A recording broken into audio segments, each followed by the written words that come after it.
నా పేరు నాగరాజు. మాది గుంటూరు జిల్లా పొన్నూరు మండలం జూపూడి గ్రామం. మా ఆవిడికి గర్భసంచి క్యాన్సర్ అని చెప్పారు. 3వ స్టేజ్ అన్నారు.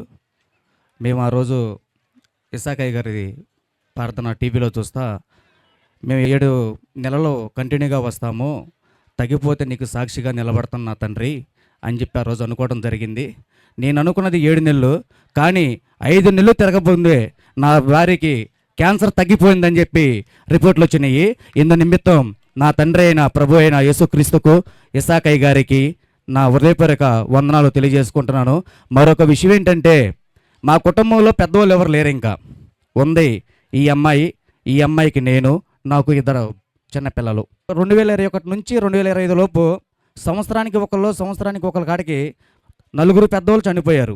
4వ మనిషి చనిపోకముందే ఈ అమ్మాయి క్యాన్సర్ వచ్చే తల్లికి చాలా బాధపడ్డాను, తాగుడికి బానిసయ్యాను, తీరని అప్పుల్లో మునిగిపోయాను.